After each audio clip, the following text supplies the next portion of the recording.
Now, Dongfeng launched New Zealand late last year, kind of shocking the market with the first sub $30,000 electric vehicle you could buy in New Zealand with the box. Now they're back again with two new models, and the first one we're going to look at is this, the Vigo. Now, while the box is the one with the box name, this is actually a little more boxy.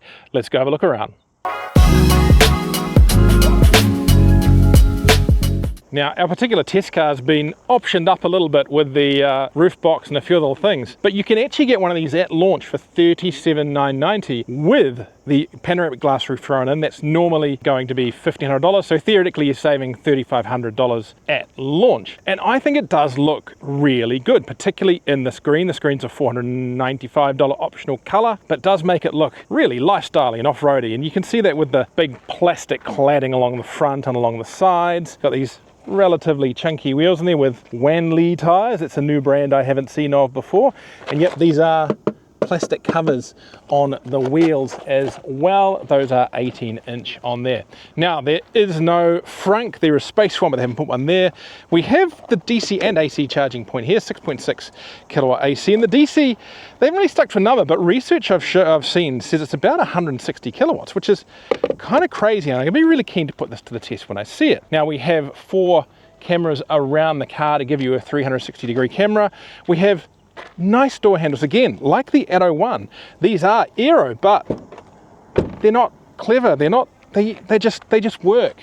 I don't understand why we can't have more of that. Roof rails are standard, so we can fit that roof box, and then around the back, the kind of party piece, the split tailgate. So if we come in here and open this half, that goes up. It's not electric. You can get electric with a $1,500 option, and then this part goes down. Now I can sit in here because it's a 150 kilogram weight limit, and I've lost some weight, so that's handy. But if you do want other weights on this car, you can pull a 750 kilogram trailer, braked or unbraked. There's no extra limit there. Now, the boot itself is really impressive. I'll put the specific numbers up on the screen, but it is long, it is deep.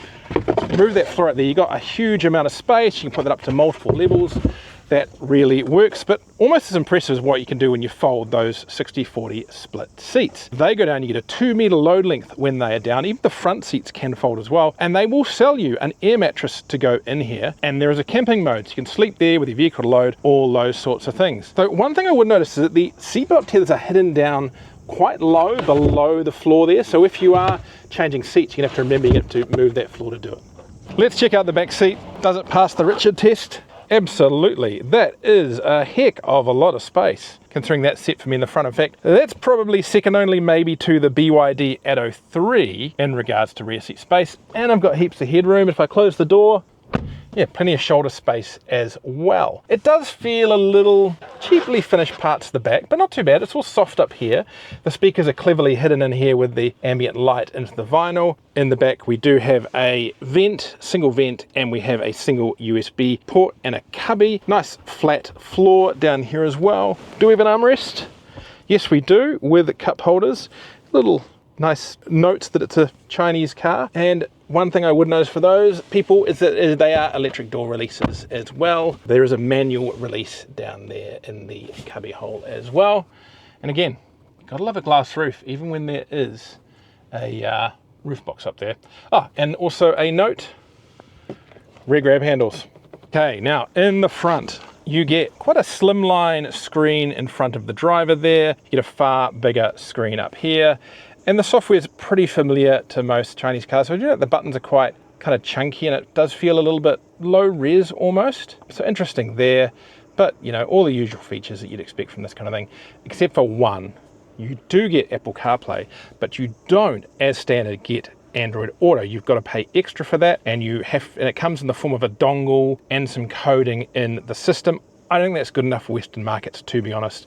Down here we have these cup holders that can pop over the kind of storage tray there. We have a little bit of a storage cubby here. We have 2 USB-C ports. Up here we have a 50-watt cooled wireless charging port and more storage down there. Right, now we're going to go for just a very, very short drive in the Vigo. Well, these events are pretty tight, so I decided to just join Richard for this one, just to mock his driving, basically. Yeah. Now, the interesting thing with this car is that because we've got the roof box on, I'm not sure we can necessarily rate how quiet the car is. It's a good point. Or maybe necessarily entirely the handling as well. But also the ride feels okay so far. Yeah, it's soft. But then I found on the track, you put it in the corners, it's not bad. Yeah, the steering's light-ish. I wouldn't say she's going to feel it. It's not the fastest car, even though 0 to 107.8 seconds. Yeah. 120 kilowatts of power, 230 newton meters of torque. Yeah. I never trust the newton meter ratings on some of these cars these days because they all seem to measure it in a different way. And it does also, your acceleration with front-wheel drive cars like this, with this much torque, it does depend on the tyres. And what tyres are these? Wanli. You hadn't heard of those? I hadn't heard of them. No. Okay, maybe they're brilliant. Maybe the best tyres we've ever had. We just never heard of them. Yeah, so it's so far feeling pretty good. I'm reasonably going to be reasonably confident. One thing I will say is if you could say a lot of things about the Dongfeng box, the driver assistance system was very good in it. And I'm expecting similar things from this, but we'll find that out when we have a long-term test because I'll hit the button now and see if it does much. Probably not around What button are you pressing? Yeah. Look, the steering's quite quick actually. It turns in quite nicely. I'm not unimpressed with that. Yeah. And that is more than 230 newton meters of torque. You reckon? Yeah. ADAS is beeping at me annoyingly. I do note there is no driver camera looking at me, which is lovely in this day and age. But look, I actually think this drives and steers okay. Should we test the brakes? Go on. Oh, my phone just shot out. That's not terrible. I won't tell you where it shot out from, but it shot out. That's not terrible at all. You know, what surprised me though for this is it's $38,000. Yes. For a car that does 340 Ks, probably. 38 grand, man. And look at all the gadgets, it drives okay. Like you'd expect a cheap car to be a little bit crap, but I don't know. It seems good. Now, I'm going to ask you a question. What did you think of the 007 around the track? I loved the 007, but I'm a sucker for a sedan. Yes. And the 007 is it's like a Tesla Model 3 BYD Seal, but for much less, and seemingly not for much less, if that makes sense. Yes. How are they doing this? Yes. We don't know. I don't know. As far as the chassis goes, I don't think it's quite C-Line and Tesla Model 3 level. Probably a little more comfort orientated than the Tesla. Oh, actually probably, and a little less comfort orientated than the Seal. Somewhere in between. Yeah, I think so, yeah. I will say there's some tuning that needs to be done. The throttle doesn't lift off quick enough. I noticed that. Annoys me. And the steering could do with being a little bit more direct. Yeah. But outside of that, not bad.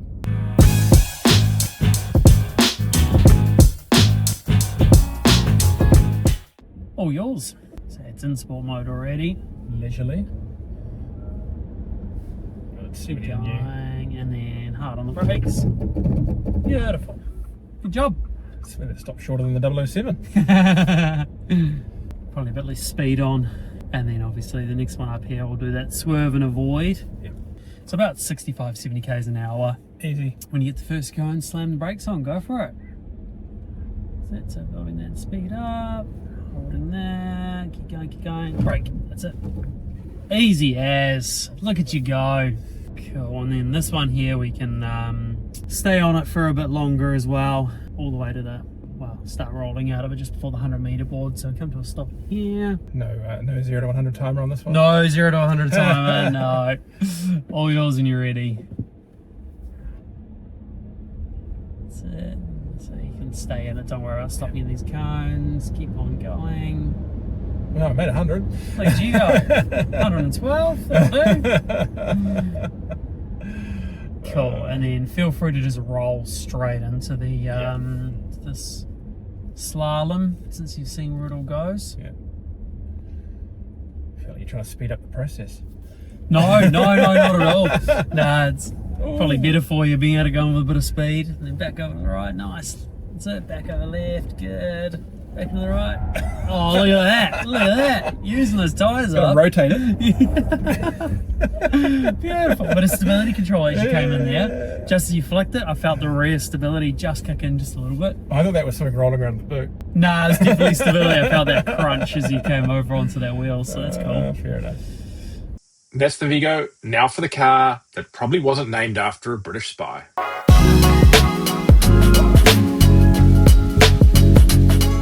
And then there's this, the Dongfeng 007. Now this is a large sedan though, kind of a bit of a liftback, and it is starting at 54,990 or 59,990 for the performance. Now I've seen it used the word bargain a lot lately, but that's kind of crazy because the performance will do 0 to 100 in 3.8 seconds. All-wheel drive. WLTP is a little bit short, but the long range one at 54,990 with 540 kilometers WLTP range, that's pretty darn awesome as far as range and usability goes. Now, we're just going for a couple of drives here today. We're going to have a full review soon, but let's give a little bit of a look around the 007. So starting in the front, and this one's in this lovely exclusive purple orchid color that you only get on the performance. Now the active aero slats at the front, they work. You have 4 wide angle cameras for a 360-degree camera system, LED lighting here at the front, both there and there, kind of a claw motif there. Now the car has a huge glass roof, 1.8 meters square of glass. We have 19-inch wheels with Continental tires on them there. Now the door handles, they are sticky outy. They're quite stiff, not the worst, but not necessarily the biggest fan. If we come over here, charging port, I'll put the charging speed up on the screen now. And back here, the boot. Now I think this is the best angle for this car. It's long, it's lithe, it just looks really neat. 007 badging there. No copyright claims yet from the production company. And then this big boot. Now, is there any under boot storage? Yes, big tub down there. I'll put the exact figures up on the screen for that boot. And we have tether points on either side for a car seat. Electrically actuated for the boot as well. I love these rear tail lights that pass through the side of the car. Now let's look inside the rear seat. You get a darker interior in the rear-wheel drive, you get this white and grey in the performance. If I jump in, decent rear legroom. A smidge tight on the headroom, my hat is touching, but not too bad. You have reading lights in here. No grab handles in the back, which is slightly concerning. And then we have a centre armrest here with a cup holder. You have air vents down there, but no rear air controls, and you have USB-C and USB-A. Nice big pockets too. Right, getting into the front, we have this kind of squared off steering wheel, touch buttons here from either side for your driver assistance, all that kind of thing. Really decent screen in front of the driver there, and then a big screen here for your various things. It does feel a little bit like the graphics are a bit low res, a bit dull, not particularly crisp, but it's not too bad. All moves fairly fast. The buttons seem to work. Now you do have Apple CarPlay. As with the Vigo, Android Auto isn't included. Apple CarPlay comes standard, but Android users will need to pay extra. You get a wireless charger that's cool down here, and a cup holder's hidden away there. And then you have a big storage unit under here. And if you're wondering what the key looks like, it's that kind of unique look to it. And that center console, now that I'm feeling it, has a vent in there and it is cooled. You have more storage down the bottom there, and you have a 18 speaker one-os surround sound system, which we haven't really had a chance to test on this one, but it sounds pretty impressive initially. Right, let's take it for a drive. Okay, so I managed to ditch that interloper for a really quick run in the 007. This is actually the rear-wheel drive one rather than the all-wheel drive one. Comfort mode, so let me see if I can put it over into sport. Let's go a little bit of a blast out of here. Gets away okay. Chassis firm, not stupidly so. Really flat. Goes nice and stiff. Road noises there. It's, you know, that quite on a really smooth piece of road here, you're getting a reasonable amount of tire noise. Quite aggressive on the stability control there, since I'm trying to power out of the corner. Again, I can't see a driver awareness monitor anywhere, which is a bonus these days. The steering feels nice, but perhaps just a little bit artificially heavy rather than focusing on actual feedback from the front wheels. But the ride is, well, that's excellent. That is a more mature, better setup chassis than I was expecting. I will say too, the driving position is really good in this. Seat lacks a bit of under thigh support, but the back has just enough, and it's not too squeezy on you either. Quite nice firmness as well. I would note that both cars have heated and cooled seats, which is not always a given, particularly for the Vigo segment and at that price. Really impressive.